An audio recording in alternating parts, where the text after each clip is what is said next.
we are today having a conversation with Melanie Taylor, and she is a very, very seasoned social worker, and she is also starting her new venture, and she works with the social working sense and the mental health, and she has a huge experience in this field. She's also studied in social work from University of Calgary, so she was trained, she was well educated in that, and she's been in practice for such a long period of time. So, Melanie, can you please tell us a bit of your journey so far and what inspired you to become a therapist, please? Yeah, well, it's been a long journey. I've been practicing social work now for about 15 years. What started me out getting into social work was really I had some interesting family dynamics growing up that really kind of required me to be the unofficial social worker of my family at a very young age. And that got me thinking that there must be other families and other individuals out there that are struggling and would benefit from some guidance from a social worker. So that's where I started my journey. I didn't graduate high school, but I went back and I upgraded to get into the social work program. Thank you. Yes, it was very hard. And I got my diploma first in social work, and then I eventually went on to get my bachelor's degree in social work, and then I completed my master's in social work in 2023. So it's been a long journey educational wise. I've been working in the field pretty much as long as I've been in school for social work. My first job was at a group home for troubled youth that were involved in the justice system with mental health and addiction. That was my very first job. It was very challenging, but very rewarding. From there, I really decided that I wanted to stick with the mental health population. It's very near and dear to my heart. I just think that it impacts so many people on a regular basis, on a daily basis. And the impacts can be quite serious. So that's where I decided to spend my focus. Mental health and addiction, they often go hand in hand. So from there, I really started grinding out the years, the experience. I did a lot of frontline work, a lot of, on the ground, dealing with some really challenging populations, some challenging issues. And from there, I realized that I really wanted to get more of an individual impact. So that's when I decided I wanted to be a therapist. Before that, I was always referring to therapists and referring out to those types of supports. And I was like, well, why am I doing this? I can do this. Like, I want to do this. So that's when I went and got my master's, and I applied myself to that. And I've been a therapist now for about 5 years. And started my own company about a year ago. And I was contracting out doing that, working with adults with mental health and addiction issues, specifically around anxiety, depression, and trauma. And I also have a special interest in men's mental health. So I've been spending some time on that issue as well. I recently decided that I was going to branch out on my own and start my own private practice. So I am starting my own private practice next week. Actually, I open next week. So I'm very excited about that. I absolutely love what I do. I love the people that I work with, the population that I work with, and I wouldn't change a thing. You just talked about men's mental health and about anxiety, addiction, and depression among men and adult male and everything. But so far, I remember, I'm not opening that window again. So you have worked also with YWCA. Yeah, I worked at the YWCA for a couple of years. I facilitated groups for men that were mandated for anger management. And then I was also program supervisor for a Housing First program for women only that were impacted by mental health and addiction. I did that for a while as well. Yeah. So you have kind of seen a lot of dimension regarding mental health and mental well-being or psychological well-being, can we say. What are still, whenever we talk about mental health and any mental health expert like you, so what are some common misconceptions about mental health, or you can say male mental health, whatever you want to cover. And mm, what is the misconception about related to that, about therapy that you often encountered in your whole career? I think the most common misconception I hear about mental health and mental illness is a lot of people still believe that mental health, mental illness are the more serious or chronic illnesses. Like I often hear, oh, a mental health means like schizophrenia, or it means bipolar disorder. And oftentimes, the most common mental health disorders, depression, anxiety, PTSD, those are often overlooked or not considered a mental health concern. Mm. So I would say that's the biggest misconception, is that if someone is feeling depressed or quite anxious, they oftentimes don't even know that that's what they're experiencing because they don't think it's really a mental health issue. I think the next thing beside that is there's still a lot of stigma around having a mental health concern. A lot of people still struggle with first identifying and sharing that with people and getting the help that they need because there is so much stigma still around it. Pertaining to men, especially, it's seen as weak to a lot of men to have any mental health concerns.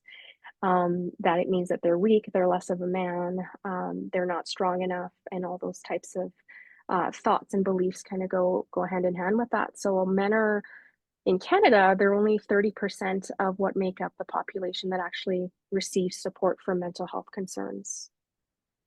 Oh. While I was listening to you, and I just remembered one thing, probably all of the boys heard it, that in their childhood, that boys don't cry. Yes, Uh, still a thing. yeah, it's not a boy or a girl thing. It's a human thing. It's a kid Yeah, thing.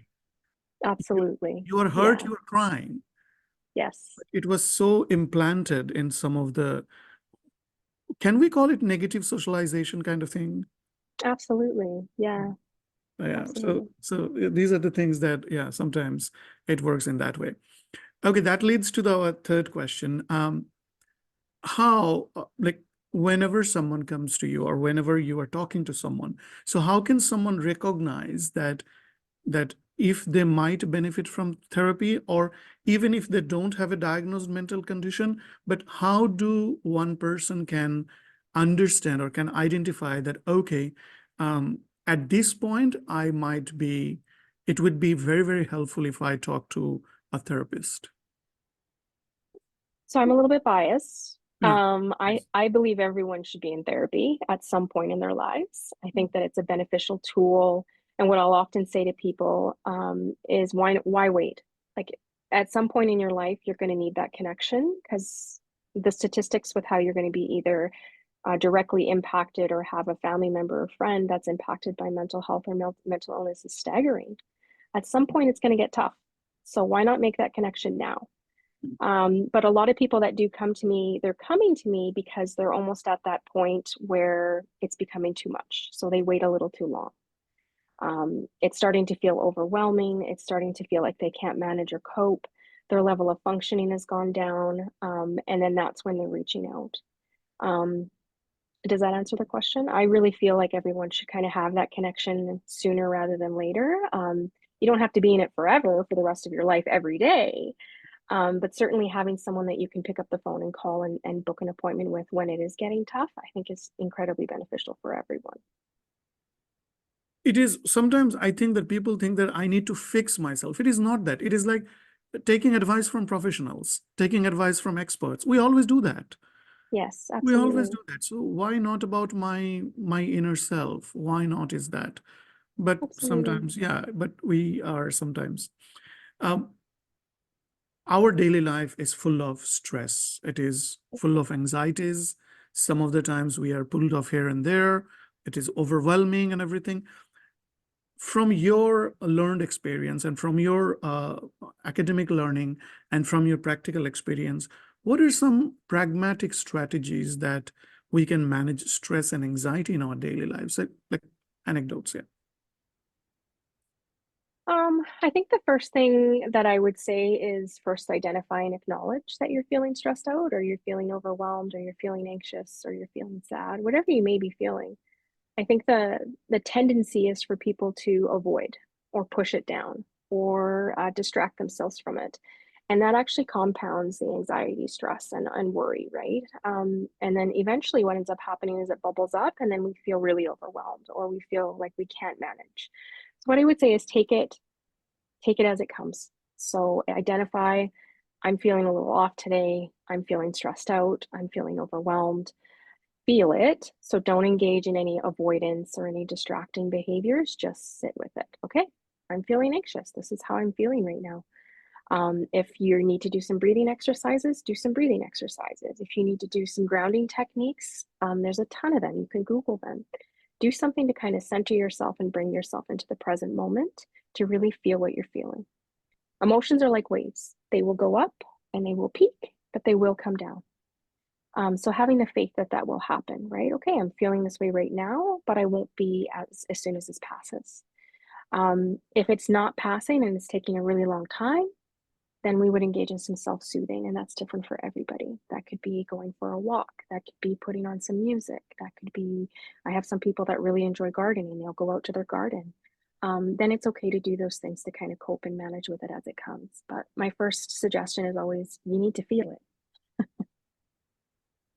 So far I get from the answer is that first, do not be in a state of denial. Acknowledge it, Yes, accept yes, it. I'm yes. having a tough day. I'm having a overwhelming day. I'm being pulled off to too many directions.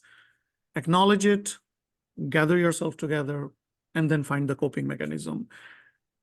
That's Yes, basically that's the gist of it. Yeah. that's the gist of it. Yeah. So yeah, you are right. So many of us, we do not even recognize, right? Like we do not even say that, okay, I'm in stress. Yeah. So true. So true. Yeah. Whenever we all have our loved ones, and if any of our loved ones are going or are dealing with a trauma or an addiction, how as an individual, we are non-expert, how we can support that loved one Mhm. with a trauma and addiction. I'm glad you asked that question because one of my areas of interest is supporting family members or friends of people that are dealing with exactly those issues. So there's really four things that I talk about when I talk to people about supporting someone through addiction or mental health. The first thing is to take a compassionate stance. So really trying to find your empathy. So this person is struggling, this is really difficult for them. Try to imagine the ways that it's impacting that person and really try to connect with them on a compassionate level, a non-judgmental, compassionate level. That's the first thing. The second thing is to really have boundaries. And this is the most challenging part that I've seen a lot of people struggle with when they are supporting someone with addiction or mental health, is they will either overcompensate and help too much to the detriment of themselves. So their own mental health will start being impacted. Or they'll either completely cut off and not have any contact or support that person anymore. It's really about finding the sweet spot with your boundaries. So what that means is being very clear about what you will and won't do. So I will, take you grocery shopping if you need groceries, but I will not send you money. That's just an example. Um, and then maintaining those boundaries. It's one thing to set the boundary. It's another thing to maintain it. So really hold your ground with that. Having those clear boundaries is going to be really important for someone that's struggling with mental health or addiction. The next thing is you really need to arm yourself with education. So what is this person struggling with? If it's a mental illness, what is the mental illness? Try to understand it as best you can. What are some of the symptoms? What's the best treatment? How can I support them? What's the best options here? And really arm yourself with that education and knowledge. Knowledge is power. And then the last thing, and this is often the most overlooked thing, is get yourself some support because you're going to need it. It's really challenging to support someone that has a serious or persistent mental illness, and it's really challenging to support someone that has a chronic addiction issue. You're going to need someone in your corner. So get yourself some support. Yeah, that's whenever you said the first point, compassion with and being non-judgmental, that actually made the whole thing so logical sounding after that, because that's the best part. That's the best beginning of Mm-hmm. taking care of our loved ones and everything. So Yes. true, and so Yes. resonating in that. Now, again, coming back to the individual, that self-care is a big concept now these days. There are lots of YouTube videos and everything that self-care or that self-care of that. But so many of those videos and so many of those content, social media contents, they're kind of fluffy. So what do you think? Yeah, what do you think that It's these, true. yeah. So the self-care play in mental health, and what are the some simple self-care practices anyone can incorporate in their routine, in their daily lives, please? So how I kind of explain self-care is, you're absolutely right. A lot of people think self-care, they think taking a bubble bath or practicing yoga or journaling. Like those are the top three that I often hear when people Yeah. think of self-care. And it's really different for everyone. So there's nothing that I'll really be like, do this, try this. What I usually say is I explain it as like filling your cup. So if your cup is running empty and there's nothing there left to deposit out of the cup, then what you need to do is start making withdrawing from the cup. Then you need to start making deposits to the cup, and you need to start filling that cup with things that bring you joy, make you feel happy, bring you at peace. And that's different for everyone. What I always say about self-care, or filling that cup, is it doesn't need to be expensive. It doesn't need to take a really long time. It can be small acts that, like you said, you can do every day that are just for you. And that's the biggest thing. Is it something that is just for you? Is it something that you're doing for yourself because it brings you a sense of fulfillment, joy, or happiness? I'll give you an example. So for me, I have two kids, and a lot of the time it can be hard to get time to myself. So my self-care through those really challenging years when they were really needy and they really needed a lot of my attention was I would lock the bathroom door and I would spend 10 to 15 minutes just washing my face and doing my moisturizing routine for the end of the day. And that was my self-care. And I looked forward to that every day. And that was something, it's still something I continue to this day. So when I'm in there 10 to 15 minutes, nobody bugs me. This is my time to myself. It's my way of doing something for myself that I enjoy doing that makes me feel good. So that's just an example. It doesn't have to be something that's going to take an hour or a half an hour or anything like that. It can be as simple as taking 5 minutes to make yourself a cup of tea and really sitting down and enjoying that cup of tea in silence.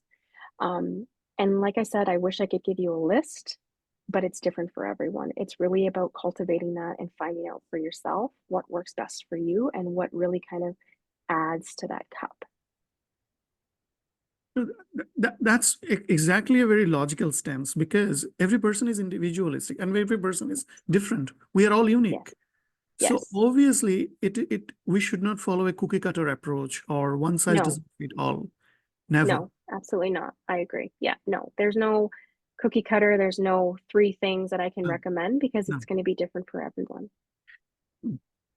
Whenever I was listening to it, actually, that was my bothering about listening to all those videos, because they said that, okay, do gratitude journaling, it will solve everything. Do that and it will go for a walk. No, no, I have a knee problem. I cannot walk. Yes, For me, absolutely. rather relaxing is sitting in a chair. But maybe I'm planning for a marathon, so a short run would be better for me, not walk. Yes. So, so that's completely different. So true, and so correct about that. We are all unique, so we need to, yeah, be on that. So, Mhm. how to relationship is one of the top talking point on whenever I talk to any mental health advisor, mental health expert, or any even the pharmacist who are specialized on mental health and everything. What are some, let's say, let's not say tips, but what are some your basic ideas on how to build and maintain a healthy relationship? Mhm. Um, okay, yeah, for sure. I think the first thing is really communication. I think anyone will tell you that. Are you effectively communicating? And I don't just mean verbally. There's other ways to communicate through intimacy, through what the love language is. I'm not sure if you're familiar with the love languages, but Yes. there's 5 love languages. Yeah. Are you communicating effectively with your love language through intimacy and through verbal communication? Mm, That's going to be a lot of the people that I see. That's what's going on. There's a breakdown in some form of communication. mm, And then that leads to needs not getting met. And then that can often lead to resentment. And then that can lead to separation or an end of the relationship. So if we can get to that communication point and figure out where the breakdown is, that's going to be really important. I think the next thing I would say that I often see is missing, or is a piece that I work with individuals on, is vulnerability. There's a real lack of vulnerability on one or both people's part. That ability to really speak their truth, speak their heart, and speak what's on their mind, because they're afraid. They're afraid of rejection. They're afraid that that person won't understand. They're afraid that that person will misunderstand. There's just a lot of fear there. So there is no vulnerability. So if we can get to a place where we feel emotionally safe, and we do have that emotional safety with our partners or with our friendships or with our family members, and we can bring in that vulnerability piece, that's also going to have a huge impact on how your relationships are going. So true. Emotional safety, the term that you said, it is so true, because if any loved one, and it can be any relationship, even if the kid is not feeling emotionally safe with the parent, Yeah. social media will replace the parent. And that is happening in so many cases. Yes. I have a son and he's just going into the teenagers. You know how tough it is. Yeah, it is. Like, oh, I say two T's are troubling for kids, terrible twos and terrible teens. Yeah, I would agree. Terrible twos, they start walking.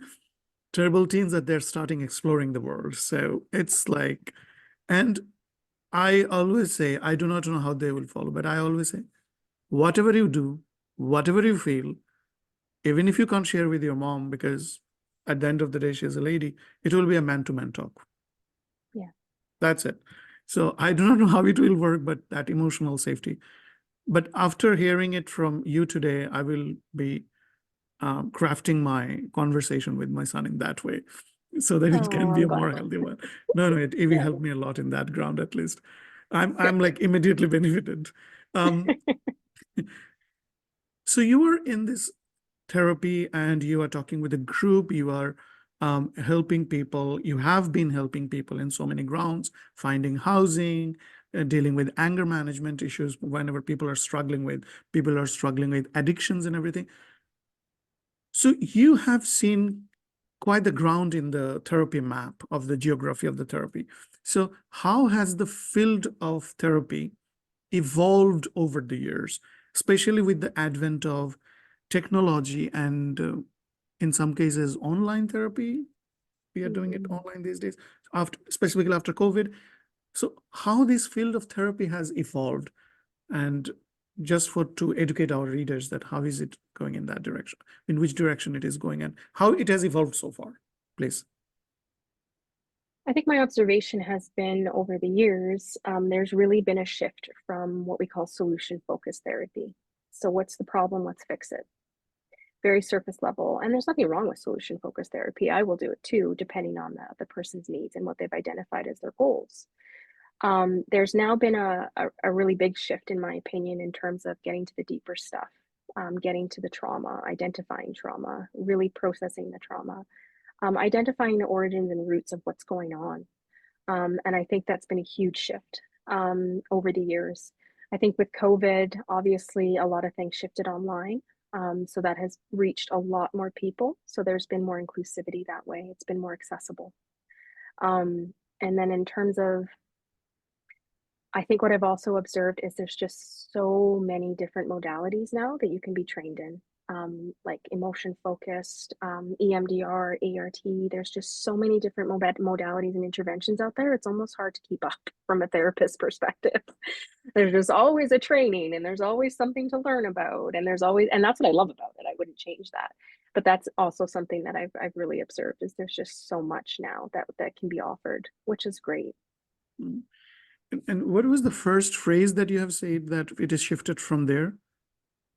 What was the first in the beginning Oh, of the the, very first one? yeah, There's just been really a shift from solution focused therapy to really having a deeper understanding or sooner focus. shift, sooner shift therapy, Solution focused therapy was, solution focused therapy, like yeah, going, not going into just being in the surface. Now it is yes, going a bit layer deep and everything. Fantastic. yes, yeah, Fantastic. We are not fixing anything, we're solving something. Exactly. Yeah, We are totally. addressing the issue, main issue. Yes. We, nothing to fix. No, Nothing to, no. it's not a band-aid approach, it's the cure approach. Yeah, So absolutely.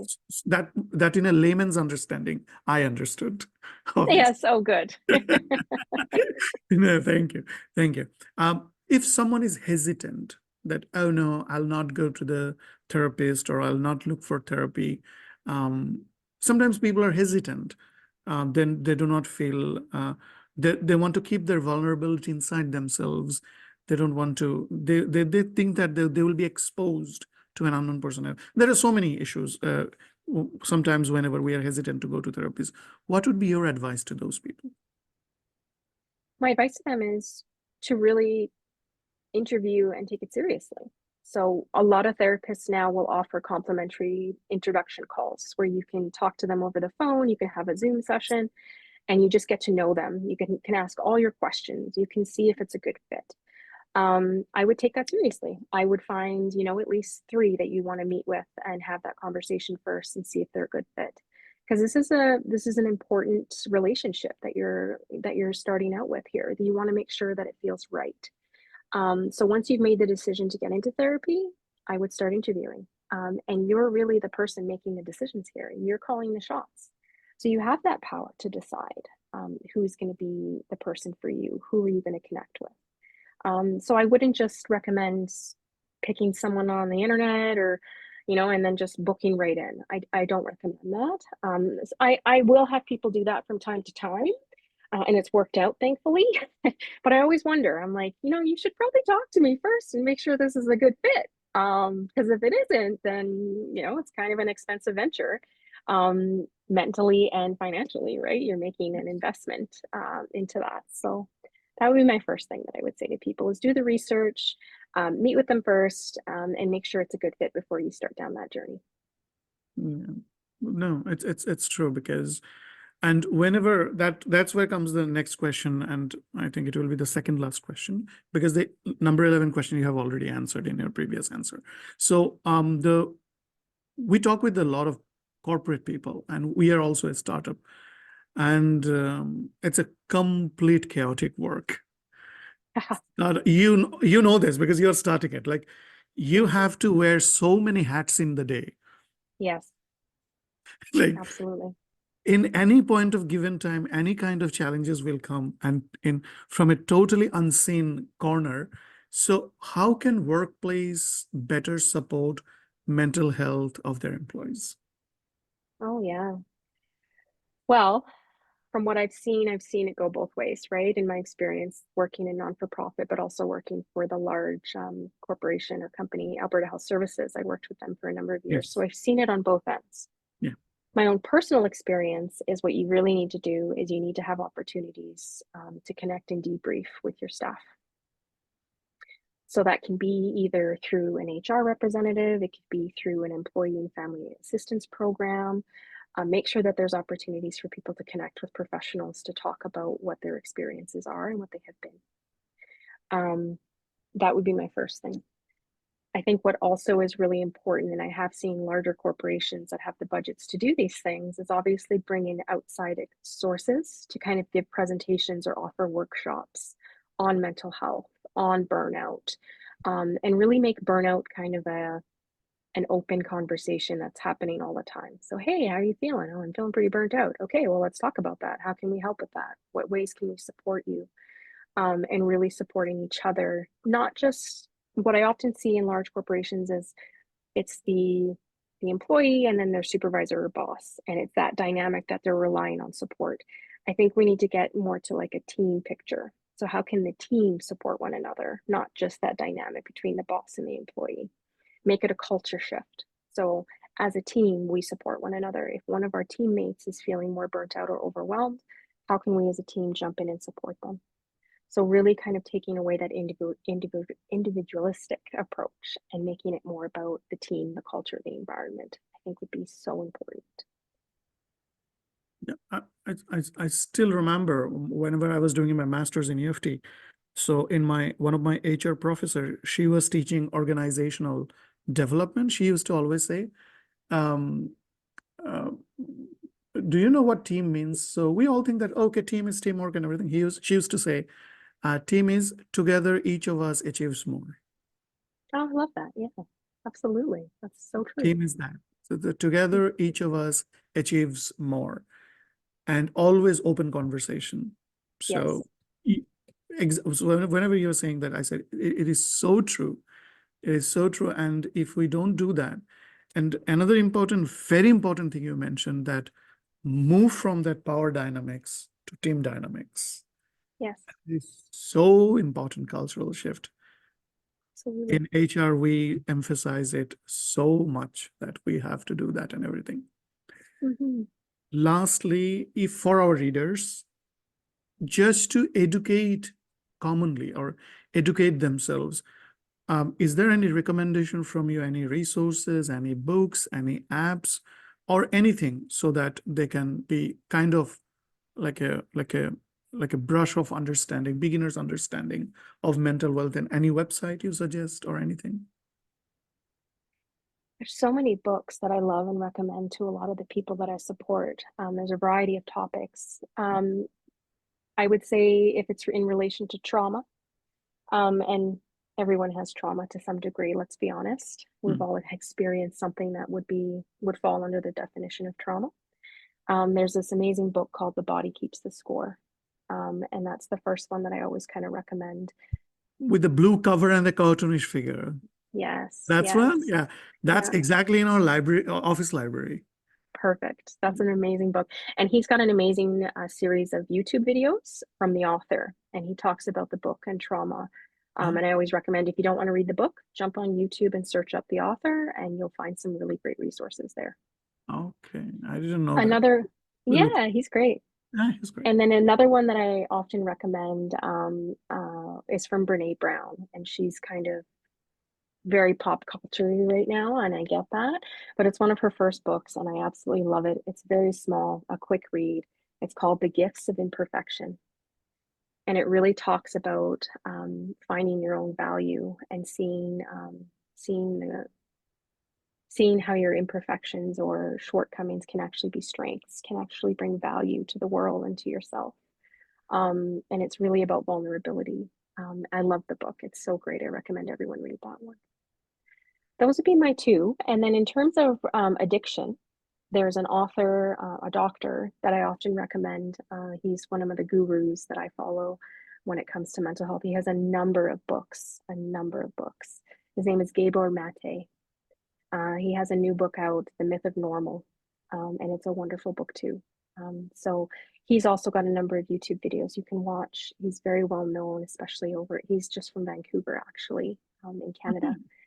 Yeah, he's amazing. So those would be the three books or resources that I would recommend that kind of touch on each of those issues that I see coming up.